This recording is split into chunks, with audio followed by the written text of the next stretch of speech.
Hi there, and welcome to my channel, Quest for Truth. So today's video is actually going to be something that is very personal for me right now, because it's a journey that I'm personally on. And that is the journey to find inner peace. So, like a lot of you, things are really busy and chaotic and hectic. We can have fights with our spouses, fights with our kids. We can just almost be too busy for ourselves, and for us to just sit and take a moment for ourselves and just have clear thought and open mind and just to relax is something that I think a lot of us are struggling with right now for many reasons. So this video might actually be for a lot of you just to think about, because actually, if you will actually look at the answer to inner peace, what I'm finding anyway, is that it is very, very simple, but it's not easy. So I think what I'm going to do is just kind of take you back in my first marriage. I'm just going to explain to you something real quick. And I'll get so that you'll understand where I've been at and what I've always wanted to strive for, which is what probably a lot of you people are wanting to strive for as well. Now, I don't know. I seem to be having some issues with this camera. I don't know. It seems to be darkening and lightening, so I don't know what's going on with that. Anyway, so years ago when I was in my first marriage, my husband and I were married for 20 years. Or my ex-husband and I, and we had three boys. We both worked shift work full-time, especially at the end of our marriage, full-time shift work, 12-hour shifts, and we never got along in our marriage. There was a fight at least once a week, and there was a lot of turmoil, a lot of emotional stuff, a lot of drama. Okay, the kids didn't really see a lot, I don't think, but ourselves, we were quietly bickering a lot. And even when things, sometimes we'd get along great, but then there'd always be something. It seemed like there was something that was stressful that was going on that just seemed to take that peace. And so when I was in the thick of this, and there would be so much chaos and confusion and just angst and emotion and upset,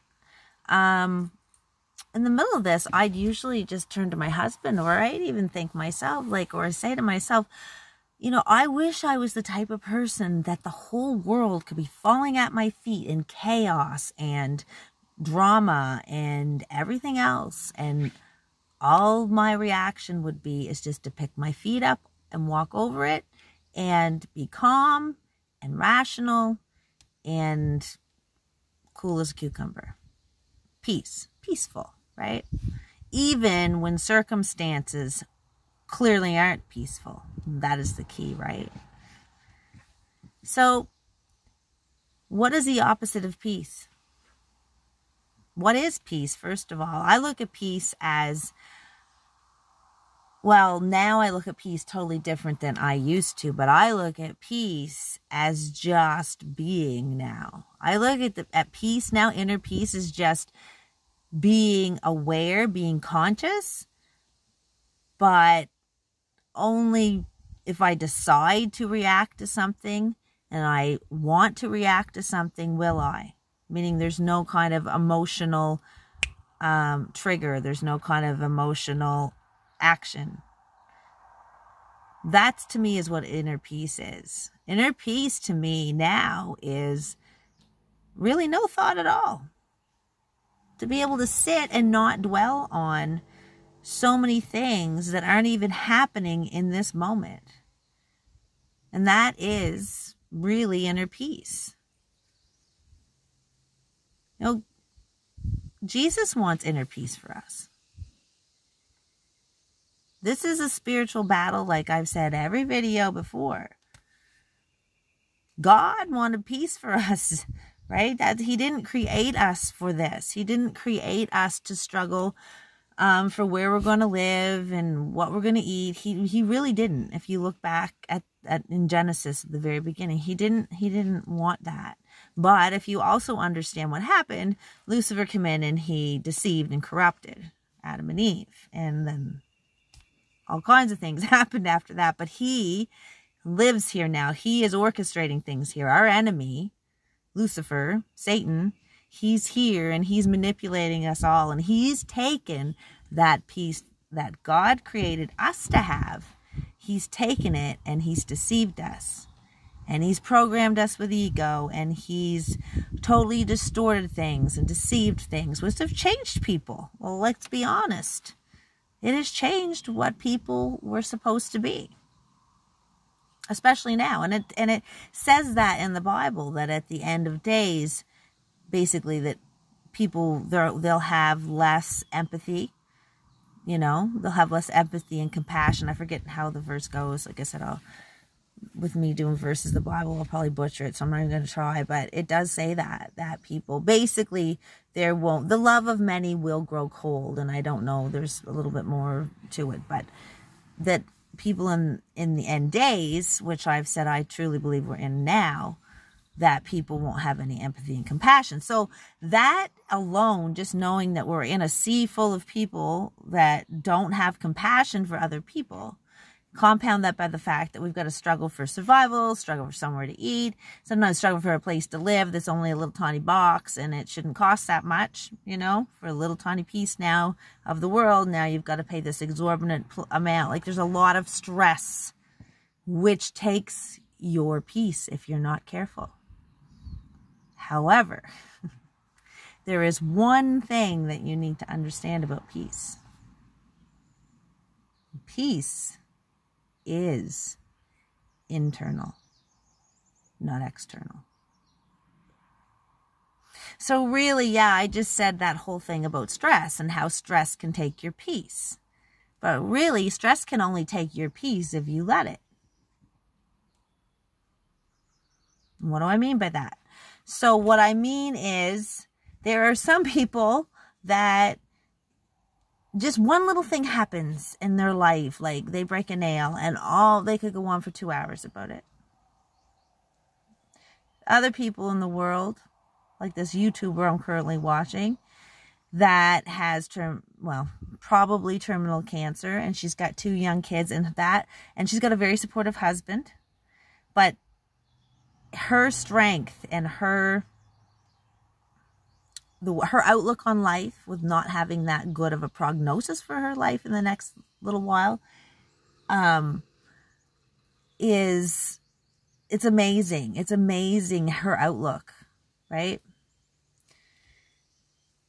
So to me, she understands that peace is internal, not external. Her external world is showing her that things may not go so good in the next few months for her and her kids, right? Or her husband. The person that just broke the nail and went on for 2 hours, I mean, there's nothing, right? I mean, I'm just using that as an example. It's a dumb example, but you get the drift. Some people can just, no matter what, they're never happy. And some people, the opposite. No matter what happens, they're always happy, right? Why? Well, I'll tell you something. If you understand that there is nothing that you... Sorry, my dog. I've got to let him in here in a second. This video is... I'm probably going to do a sequel to this video, because there's a lot I want to say on it. But this is going to be a fairly short one. I'm trying to think now what I was saying, because my dog is distracting me. He's running back in. Where was I at? You've got to understand that you are the person. If you understand that peace is within you, peace is the ability to control your thoughts. For you to just be conscious. Just be aware. React, don't respond. Or respond, don't react. Getting your emotions in check. And here's the big thing I've learned. Like with my first marriage, if I asked him to go, I had a very controlling nature in the beginning of that marriage. Very. And I didn't know. I didn't know any different. I didn't know. It's just what I wanted, I went after. But if he didn't want to go with me to something, some kind of event, or he didn't want what I wanted, what do you think I did? continuous at him and at him. Like so many women are, what are they called? Nags. I'm sure he considered me a nag. I just should have let him. Let him do what he wanted. He's him and I was me. It didn't matter if we were in a marriage together or not. Why am I trying to get him to do something I want him to do? If I want to go do it, I can go do it. And you know what? That would have saved a lot of arguments. That would have saved a lot of turmoil. So I'm telling you, and this is going to be probably the first of a series on many videos that I can do in this series, because there's a lot to this. But this is what I want to leave you with in this video. Understand that you are the only one that can control you. You control you. You cannot control what anybody says to you, what anybody does to you. If someone's rude to you. And if they are, it's on them. It's not on you. That is something they did, not you. So why worry about it? That is them, not you. And as soon as you realize that you can't do anything about anything except what you do within yourself, as soon as you understand that, you will find inner peace. So I'm going to leave you with that thought right now. And I will, like I say, be doing a few more videos in this series. There's a lot to talk about. So, if you made it to the end of the video, if you could like, share, and subscribe, that would be awesome. And hopefully see you soon. Bye-bye.